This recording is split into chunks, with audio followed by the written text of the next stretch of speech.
Sajjad, Associate Professor at Psychology Department at ACC, and I'm here to give you some tips about how to navigate friendships and relationships during this pandemic. Psychological research has established that there is a positive correlation which exists between good personal relations and mental well being. This pandemic has impacted our relationship with other people in our homes, families, co workers, and communities. It has been seen that all of us have found some new relationship norms and we have started spending more time with our partner, spouse, and family at home.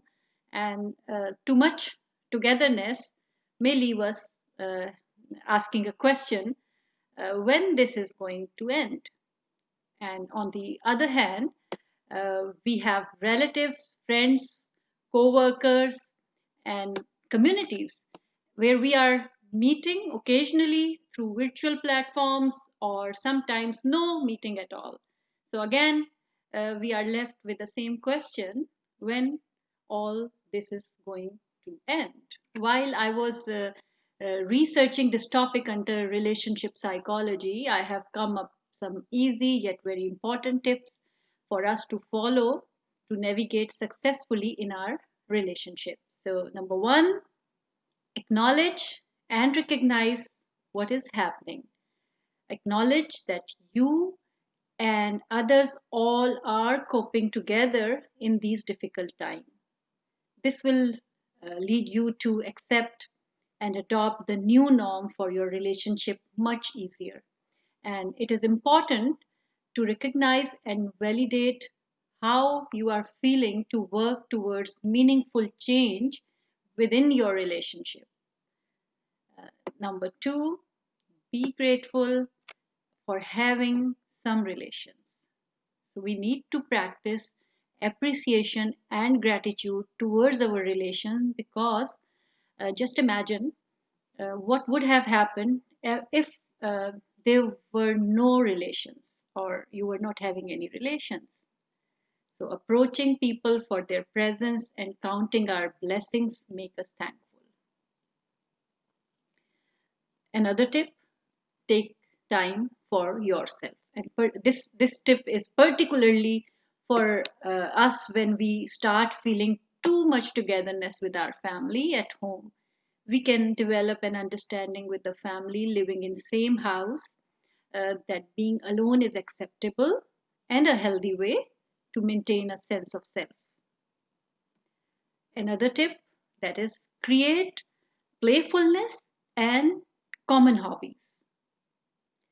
Psychological relationship research suggests that creating playfulness in homes may impact the mood in positive manner. For and that may be for every family member.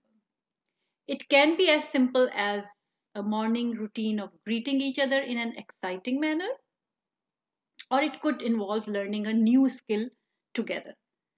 Take me, for instance, I, with my husband, turned out our dining table into sort of a classroom setting where my husband taught me and my kids a crash course of Python, which is a foreign computer language for us.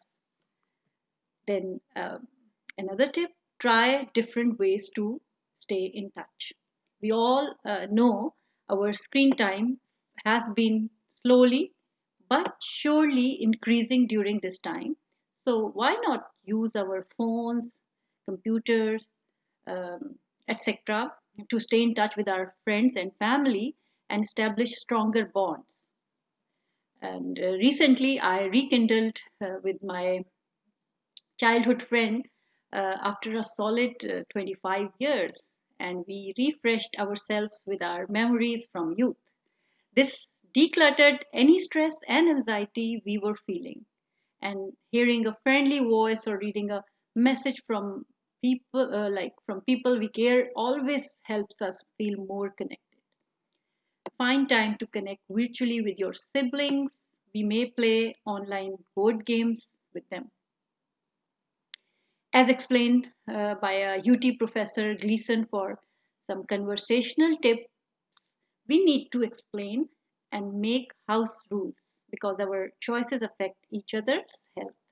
And agreeing on rules such as no friends inside the house will reduce the need to discuss boundaries repeatedly. Talk clearly about what we are and how and what conditions we are comfortable and with what conditions we are not comfortable.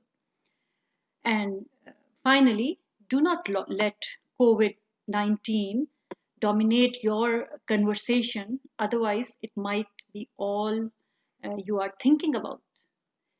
And lastly, believe that this time will be over and we need to keep space for a non pandemic time which is yet to come. Thank you very much.